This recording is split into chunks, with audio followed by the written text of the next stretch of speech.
ang GMA Regional TV, One Mindanao. Aniya na ang mga dagkong balita karong adlaw sa One Mindanao. Amahan og duha ka anak patay humanaanod og nalumos sa naghaguros nga tubig dihang naligo sa sapa sa Davao City. Fish vendor nga anaa sa drugs watch list napalgam patay nga dunay mga samad tinigbasan sa Coronadal City. Laing 51 anyos nga babae nga gituuhang nalumos napalgam patay sab sa maong syudad.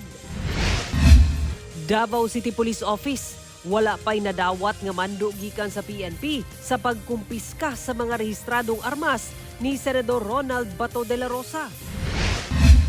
Pagkabot sa kalinaw, sentro sa pagsaulog sa iniladha sa kaigsuunang Muslim sa nagkadayang lugar sa Mindanao. Ug Samal Island LGU, gipasigarbo ang mga nindot nga kasuruyan sa isla. Busa, pagmintinar sa kahilo, ilang ginapadayon aron magpabilin ang kanindot sa isla. Kini ang GMA Regional TV, One Mindanao. Mayong hapon, Mindanao. Ako si Sara Hilomen Velasco. Patay ang amahan ug duha ka mga anak niini human naanod ug nalumos sa naghaguros nga tubig dihang nangaligo og sapa sa Barangay Kalinan sa proper sa Davao City. Nakaalerto si Argil Relator. Ayan, nadala si Kras sa lalumba. Ken! Makita nga linaw pa ang sapa diha nangaligo kining mga kabataan sa Antipolo River sa Barangay Kalinan proper Davao City Martes sa hapon. Apan kalit lang matud pa nga naabot ang ulo sa baha gikan sa bukid. Hinungdan nga naanod og nangalumos ang magsuong lalaki nga edad 8 ug 4 anyos ug ang ilang 38 anyos nga amahan. Sumala sa Kalinan BDRMC niadtong hapuna rasab na palgan ang patayng lawas sa 4 anyos nga bata sa sapa nga sakop na sa Barangay Riverside. Miyerkules sayo sa buntag na nakita ang patayng lawas sa amahang 38 anyos ug anak ni ining 8 anyos sa Nia Dam Canal. Sa ubos nga bahin lang sa sapa kung asa sila ulahi nakita nga nangaligo. Sumala sa silingan, doon na matud pa'y naabot nga bisita ang padre de pamilya, busa nakadesisyon nga mga ligo ug sapa. Man dito yung unag yung paggawas sa baha ba, yung ulo jud sa baha. Nakita pa niya itong mga bata lagi. Yan, nagunitan pa niya, bila nabuhian ang isa kaning 4-year-old. Wala may ulan sa lugar kung asa nangaligo ang mga biktima. Apan kusog matud pa ang tubig gikan sa taas. Sa pag-monitor po namin, sir, okay lang po, code green talaga. Pero pag dating na mga 3 o'clock in the afternoon, yun na, may nagtawag sa amin dito na lumakas daw ang tubig galing sa bukid. Dili makatuo ang asawa nga gibiyaan na siya sa iyang bana ug duha ka mga lalaking anak. Nagtrabaho siya atoy gayuna. Busa, wala na niya naabdan nga buhi pa ang iyang mag-amahan. Yes, si Bibi, anak. Si Bibi, giboy anak ko, pero wala sila dito nga. Dahil ang ito nga, nagigyan sila. Marunong, ikaw sa sila. Tungod sa hitabo, striktoho na matud pa ang monitoring sa maong sapa aron wala na yung mga ligo. Ginabawal talaga yan. Every 2:30 or 3 p.m. nagarekorida kami kasi bawal talaga kasi doon sa bukid lalo na pag makulimlim na, delikado talaga. Kauban si Melchor Awing sa kamera. Ako si Argil Relator. One Mindanao. Wala pa matud pa'y nadawat ang Davao City Police Office nga mando gikan sa PNP kalabot sa pagkumpiska sa mga rehistradong armas ni Senador Ronald Bato de la Rosa. Kinihuman na nawagan ng NBI sa PNP nga ipasurrender ang maong mga armas. Balitang hatod ni John D. Esteban. Gitawag na sa National Bureau of Investigation nga armed and dangerous si former PNP chief ug kasamtangang Senador Ronald Bato de la Rosa. Busa formal na kining nanawagan sa Philippine National Police nga kanselahon ang firearms license sa senador. Gipasurrender sa NBI ang 118 registered firearms nini. Lakip ang mga high-powered. Kinahanglan matud pa, masurrender kini sulod sa 48 ka oras, sukad sa pagdawat sa abiso. Sigun sa NBI, basin matud pa mabutang sa peligro ang law enforcement officers nga mupatuman sa ICC arrest warrant. Ugaling legal pa kining gikuptan sa senador.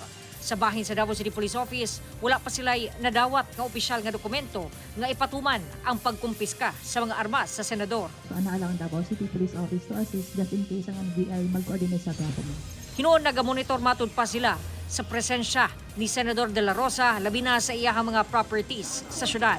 Yes, ma'am, with the instruction sa ato ang Chief PNP, ma'am, no, down to our Regional Director, then to the City Director, nag-instructa sa ato ang 19 police station commanders, and also sa mga heads of officers sa ato ang support units nga ato ang pagmonitor sa maong presensya sa ato ang Senator Bato, ma'am, ang amo ang papilang gidiri kay wala kami unitan nga arrest warrant sa ato ang Senator Bato. Ang amo lang gid is monitoring sa iyang tanan nga properties diri sa ato ang area of responsibility. Apan sa bahin sa abogado ni De La Rosa nga si Attorney Israelito Torion, dili matud pa mahimong basihan or revocation ground ang Section 4G sa Republic Act 10591 sa pagkansela sa mga armas sa iyang kliyente nga mao'y gihimong ground sa PNP Firearms and Explosive Office. Wala matud pa kini legal nga basihan kay sumala ni Attorney Torion, ma-revoke lang ang lisensya pinaagi sa kumbiksyon ug mando sa korte.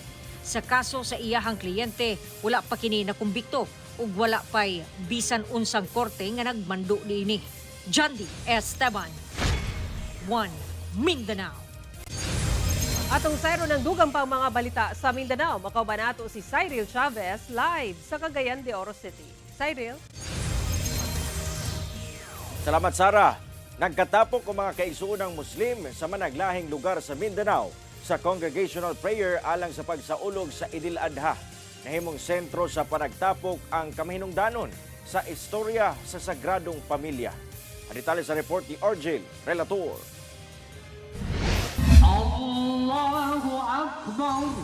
Libuan ka mga kaigsuunang Muslim ang sayong nagkatapok sa Rojas Avenue sa Davao City alang sa 2026 Congregational Prayer subay sa pagsaulog sa Idil Adha o ang Feast of Sacrifice. Timailhan sa pagtapos sa tinuig nga Hajj pilgrimage period. Gipangunahan ang sermon ni Sheikh Abdul Muiz Amerol, din iyang gihatagan og gibugaton ang lawom nga pagpasabot sa istorya sa Sagradong Pamilya ni Propeta Ibrahim. Mahinungdanon matud pa kini nga mahibal-an labi na sa mga kabataan ang pagsakripisyo ni Propeta Ibrahim sa iyang anak nga si Ismael agig pagtuman sa kamanduan ni Allah. Kahit minsan lang upang manatiling buhay sa puso't isipan natin ang pinakamasalimot na kwento ng Sagradong Pamilya. Nang hinautsab ang Muslim leader sa pagkabot sa kalinaw. The Festival of Sacrifice, kailangan nating magsakripisyo. Kung nakakaroon tayo ng crisis sa politika o ano man dyan, dapat nating isaalang-alang na ang mundo ay pansamantala lamang. Lahat tayo aalis dito ay dapat maiwan natin ang kapayapaan sa mga susunod nating sanildahi. Dunay kurban o ang giandam nga mga hayop nga ihawon agig spiritual sacrifice nga mo'y panghatag sa pagsaulog sa Idul Adha. In fact, already we order more than 60 cows will be slaughtered in Malagos today, and also we have 25 kambing also will be in Digos inshallah. Sa Cotabato City, gidagsasab sa mga kaigsuunang Muslim ang Idul Adha Congregational Prayer nga gipahigayon sa Bangsamoro Government Center. Ato sa sermon, gipahinumduman ang katawhang Bangsamoro kalabot sa kamahinungdanon sa panaghiusa ug pagkabot sa kalinaw. Sa Isabela City, Basilan, napakita sab ang kadasig sa libuan ka mga kaigsuunang Muslim sa pagtuo kang Allah. Pinaagi sa ipahigayong Congregational Prayer sa Isabela City Grandstand. Sa Sultan Kudarat Province, dungan sa nag-ampo ang libuan ka mga kaigsuunang Muslim sa Congregational Prayer sa Isulan. Mensahe sa Provincial Government of Sultan Kudarat para yung gakson sa katawhan ang paghigugma ug paghiusa. Sa Cagayan de Oro City, sobra 3,000 ka mga kaigsuunang Muslim ang nagkatapok sa Pelaez Sports Center alang sa selebrasyon sa Idul Adha. Sagad kanila mga residente sa syudad, samtang uban midayo pa. Sigun sa PNP, nahimong malinawon ang maong panagtapok. Kauban si Melchor Awing sa kamera. Ako si Orgil Relator. 1 Mindanao. Barangay Kapitan sa Barangay Mambuaya sa Cagayan de Oro City, gibarugan nga legal ang demolisyon sa ilang barangay sa luna nga giukupa sa mga residente sulod sa pipila ka tuig. Tungod kompleto matud pa sa papeles ang matuod nga tag-iya sa maong lugar. Nagtanyag usab kini og relocation site sa maapektuhan. Ano report ni James Paulo Yap. Sobra usa ka semana human ang nahitabong kagubot sa Barangay Mambuaya sa Cagayan de Oro City. Dihang ipahigayon unta ang demolisyon sa kapin 200 ka mga balay nga gitukod sulod sa usa ka luna sa pamilyang Losada. Gibarugan ni Barangay Mambuaya Kapitan Philip Porras nga legal ang iyang gi-issue nga notice to vacate sa mga apektadong mga residente. Sumala niya nga sumbanan sa eviction notice ang City Ordinance 4373-94 o ang building code. Sumala sa kapitan nga walay mga building permit ang mga balay nga gitukod sa luna sa mga Losada. Busa kinahanglan kini nga gubaon. Pero tungod lagi aning naay balaod, na nakita po nato nga applicable kay sa regarding aning ordinance. Wala siya, pay nato. Dahil ka isaktor and then katong sa isa delicate, tama gid sa ubo mo gid.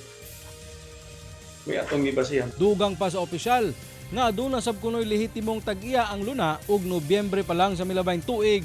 Nagkoordinar na sila sa barangay tungod gamiton na nila ang yuta.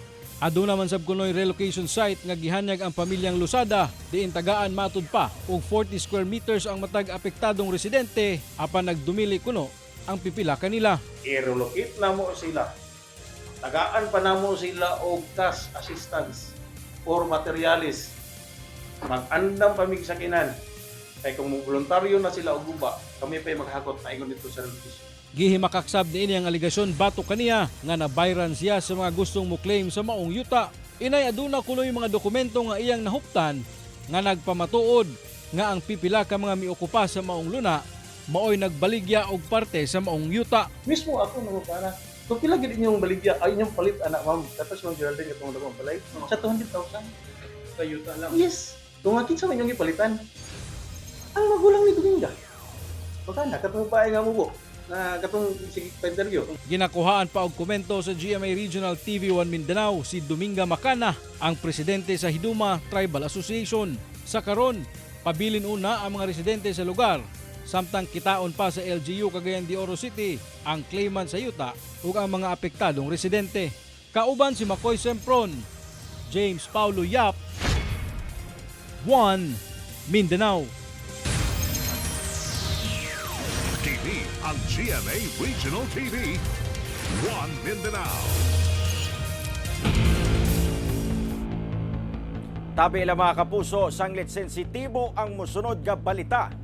Sa Coronadal City, napalgang brutal nga gipatay ang usa ka mamaligyaay og isda kinsa ana sa drugs watch list sa barangay. Samtang sa kasigbit nga barangay, napalgang patay sab ang usa ka 51 anyos nga babae nga magtulo ka adlaw nang missing. Nakaalerto si Efren Mamak. Nagbuyod nga dunay dakong samad tinigbasan sa ulo diyang napalgan kining usa ka lalaki sa kasagbutang bahin sa Purok Kings 1, Barangay General Paulino Santos sa Coronadal City pasado alas 2 Miyerkules sa kadlawon. Apan pipila ka metros ang gilayon, napalgan sab ang naputol nga wala nga kamot niini. Nasuta nga ang biktima, usa ka fish vendor, 41 anyos og residente sa Purok Masagana sa maong barangay. Sa investigasyon sa PNP, posibleng gitigbas patay kini sa mga kaila nga dunay kalambigitan sa iligal nga droga. Dakpunon na unta matud pa ang biktima tungod sa kalambigitan sab niini sa iligal nga droga. Padayon ang hot pursuit operation sa PNP batok sa mga responsable sa pagpatay sa biktima. Upon further validation po sir and coordination sa barangay is nasa watchlist po siya ng barangay GPS and at the same time nasa target list po siya ng ating City Drug Enforcement Unit. Paumanhin po ulit sa pamilya po o sa kaanak ng ating victim. Although ganito na po ang nangyari, nasa target list din po namin siya. Ginakuhaan pa og pahayag ang kabanay sa biktima. Samtang napalgan sa tunga sa sapa ang patayng lawas sa 51 anyos nga babae sa Sitio Mani, Barangay Taplan sa Coronadal City pasado alas 10 Martes sa buntag. Ang maong biktima kinsa residente sa Purok Tribal Village sa mong barangay wala matud pa makauli sa panimalay niini niadtong Biyernes. Apan wala kini na report sa bana sanglit naanad na kini nga usahay tigdugay sab mouli kung muduaw sa mga kabanay. Sa pagkiginabi sa PNP sa ugangan sa biktima, nagpasidaan na kuno kini nga dili maligo sa sapa kung 10 oras sa gabii. Apan posibleng wala kini nagpatuo dayon naligo og nalumos. Ginakumpirma sab sa PNP ang ginaingon sa kabanay nga duna kini daang problema sa pangisip padayon pa ang investigasyon sa PNP. Apan kung dunay foul play, Kung meron man pong posibleng foul play, wala po pa tayong ibang iimbestigahan kundi ang husband po. Bakit hindi po niya ni-report na nawawala po ang kanyang asawa? ginakuwaan pa og pahayag ang kabanay sa biktima. Luyo sa maong mga insidente, nipasalig ang PNP nga isolated cases lang kini ug hugot ang seguridad nga ginapatuman sa syudad. Kauban si Gary Balantayog, Bong Vicencio, Efren Mamak. 1 Mindanao. Mas mikusog ug karon usa na ka tropical storm ang bagyong anaa sa gawa sa Philippine Area of Responsibility. Ulahing nasiplatan ang maong bagyo kapin usa ka libo ka kilometro gikan sa sidlakan sa northeastern Mindanao. Sumala sa pag-asa, posible kining musulod sa par ugma ug dawagong bagyong Domeng. Hinuon ubos ang tsansa nining maglandfall apan dunay tsansang birahon niini ang southwesterly wind flow. Apektado sa trough sa maong bagyo ang pipila ka bahin sa Mindanao. Samtang southwesterly wind flow ug localized thunderstorms ang makaapekto sa panahon sa ubang bahin sa nasod. Base sa datos sa Metro Weather, halos tibok Mindanao ang makasinati og usog nga pag-ulan sama sa Zamboanga Peninsula, Northern Mindanao, Barm, Soxargen, Caraga ug Davao Region. Busa mahimong alerto sa posibleng pagbaha o landslide. Humanang hapit semana nga pagpangita, napalga na ang patayng lawas sa usa sa duha ka senior citizens nga natabunan sa bidahili nga basura sa Davao City. Nakalutan sa rescuers ang patayng lawas sa 78 anyos nga babae. Martes sa hapon human natabunan og basura sa midahili nga parte sa sanitary landfill sa Barangay New Carmen sa Davao City ni atong Miyerkules sa hapon sa miaging semana. Usa na lang ka laing senior citizen ang padayong ginapangita nga kabanay sab sa napalgan nga senior citizen. Duha na ang kumpirmadong patay sa maong hitabo ug dunay usa pa nga missing.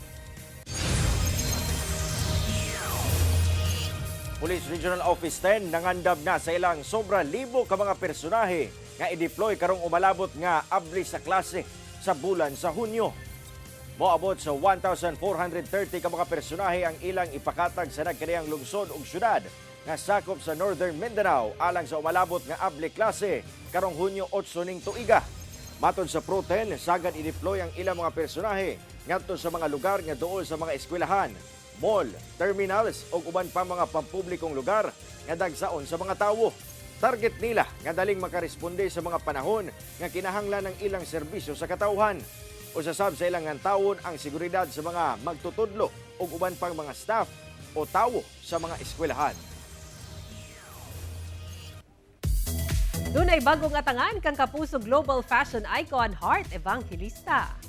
Si Heart ang usa sa mga game show masters sa bagong kapuso original game show nga The People Have Spoken. Makauban niya si Sparkle star Sean Lucas nga usa sa mga host sa unang hirit og TikTok Lock. Chika ni Heart, excited sa maong project kay makalingaw kung magpakatinuod. Dream come true sab kang Sean nga makatrabaho si Heart. Sa dula nga The People Have Spoken, siguradong paldo ang mga hanas makisayod. Ang Goldman Gold sa celebrity contestants, tagnaon ang tubag sa usa ka gatos nga studio audience members nga mutubag sa nagkalain-laing issue ug topic. Makita na kana sugod June 6. Mukabat sa kapin 113 million pesos nga kantidad sa smuggled nga sigarilyo nga gikarga sa managlahing bangka ang nasakmit sa kadagatan sa Basilan ug Sulu. 14 ka mga tripulante niini arestado. Ana sa 473 ka master cases sa smuggled nga sigarilyo nga gisakay sa usa ka bangka ang nasakmit sa Philippine Navy ato sa maritime operation sa Sibago Island. Haji Muhammad Adjul sa Basilan adlawng Domingo. Mukantidad kini sa 70.9 million pesos. Sikop dinhi ang 5 ka mga tripulante kinsa wala pa miluwat og pahayag. Samtang sa Sulu anaa sa 283 master cases sa smuggled nga sigarilyo nga gisakay sa duha ka bangka ang nasakmit sa Tunggil Island. Mukan tinad kini sa 42.7 milyon pesos. Siyam ka mga tripulante ang nasikop nga wala sab miluwat og pahayag. Matod sa Western Mindanao Naval Command, nakatakdang kasuhan ang mga dinakpan og paglapas sa Republic Act No. 12022 o the Anti-Agricultural Economic Sabotage Act. Samtang giturn over na sa Bureau of Customs sa Zamboanga City ang maong mga nasakmit nga kontrabando, lakip ang mga bangka. Ihap sa mga walay trabaho sa Davao Region sa miaging tuig, miubos sumala sa dato sa Philippine Statistics Authority kon PSA. Sa tuig 2025, gibana-bana ang 2.9% ang unemployment rate sa Davao Region, kuy tandi sa 3.2% nga unemployment rate record ni atong 2024. Kung ihapon, anaa sa gibana-bana ang kapin 73,000 ang unemployed sa riyon ni atong 2025.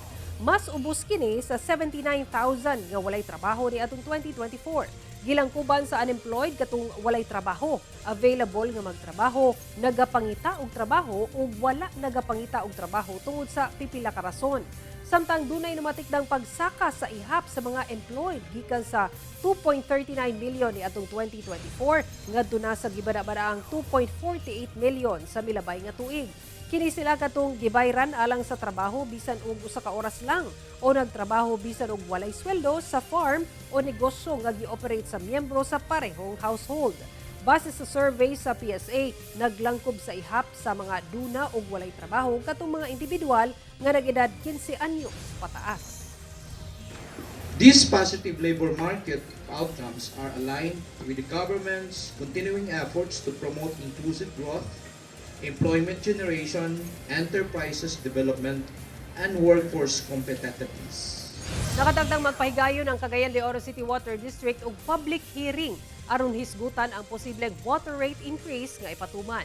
Sumala pa nga ulahing increase sa buhatan niadto pang tuig 2014. Ani report. Gianunsyo karon sa Cagayan de Oro City Water District ang pagahimoong public hearing sa nagkadiyang lugar sa syudad.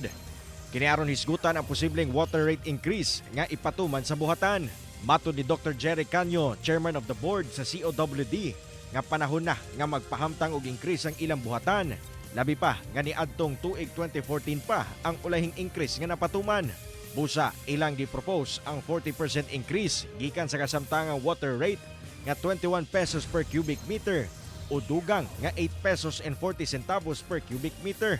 Ang kaniadtong minimum household rate nga 218 pesos per 10 cubic meter posible nang mahimong 294 pesos per 10 cubic meter. Well, ang ato gagawin, murag kung sa empleyado pa ka na, murag hand to mouth, murag yun ang atong operation. So wala kayo kita mapahamtang nga mga major repairs, no, and rehabilitation sa atong mga linya. So mao kana nga ang atong mga leakage, ang atong NRW nagkadako tungod kana sa kabit-o sa atong panudanan kay igo-igo ra gayon, no, ang atong kitaan igo ra sa dibayad sa atong mga balero no, wala kita mga major improvement and development sa atong water district. Ang public hearing ipahigayon sugod karong bulan sa Hunyo. O kanang 40% mao kana ang atong ibubo ngadto usab sa mga repairs and rehabilitation o sa ato usab gidam ko nga investment nga pwede natong mabuhat pagtukod sa atong panggalingon nga water source, no, dugang water source. Samtang gipangandaman na sab sa COWD ang umalabot nga pag-igo sa El Nino sa nasod. Kay numduman, Abril pa nagpagawas na og El Nino alert ang DOST Pag-asa kung asa posibleng muigo ang hulaw sa nasod gikan Hunyo karong tuiga hangtod tuig 2027. Busa karon pa nangandam na ang buhatan ilabi na sa mga pipes o tanks aron aduna sila'y mapundo nga tubig.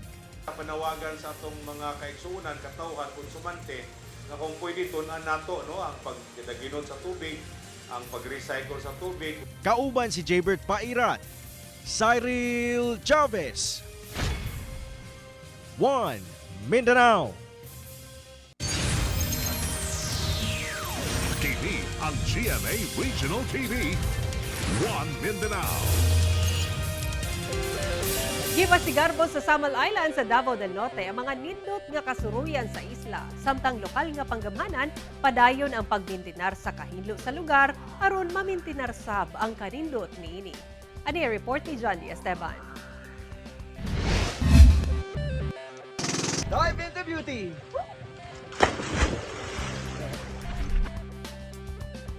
Suroy na sadta sa Samal Island, Davao del Norte, mga kapuso. Padayon ang pagdagsa sa mga turista sa isla.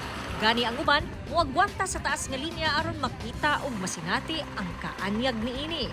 We want our visitors and guests to experience both the terrestrial and coastal tourism destination.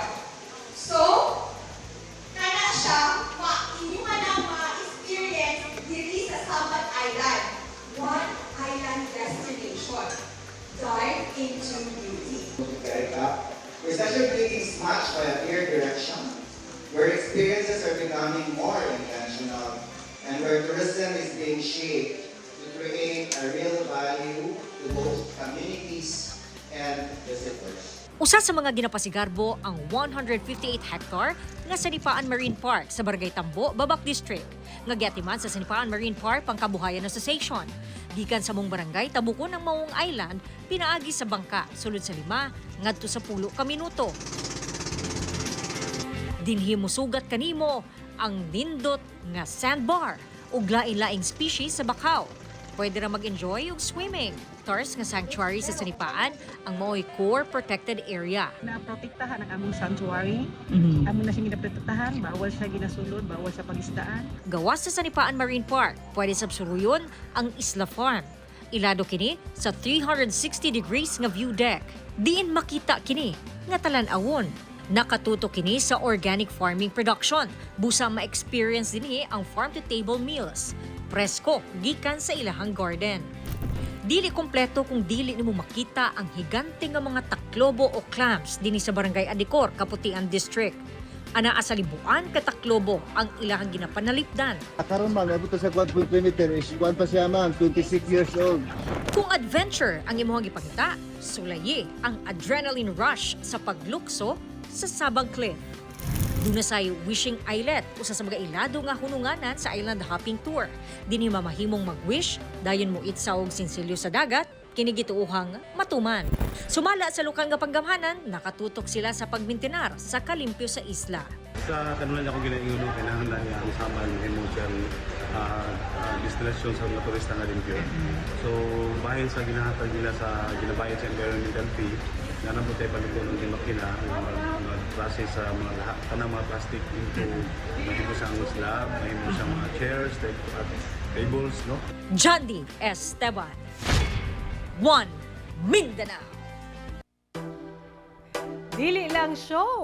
The game must go on sab sa usa ka pickleball court sa Coronadal City sa South Cotabato. The lights are out kay nawad-an sa og kuryente nunot sa dula. In manhinuon ang kamaayo sa pagpangitag paagi sa maghigala nga nagdula og pickleball. Migamit sila og cellphone flashlights aron padayon ang paghapak sa mga paddle. Ang eksena, mura na hinuon sila og mga ninja nga nagdula sa ngit-ngit. Wala na makuha sa video nga mibalik sab di madugay ang kuryente. Mamahimo ninyo makita kining episode pag-usab ug uban pang lokal nga balita pinaagi sa pagbisita sa official website sa GMA Regional TV o bisitaha ang among official YouTube channel o gi-click ang subscribe button para sa pinakaulahing balita sa mga rehiyon. Ug mo kato ang mga ulahing balita sa Mindanao karong adlaw. Daghang salamat sa atong mga kapuso sa Mindanao nga nagalantaw kanamo ug sa atong mga kapuso abroad. Kami ang GMA Regional TV 1 Mindanao. Walay gidapigan, walay giprotektahan, kaniadto ug karon, serbisyong tinuod lang.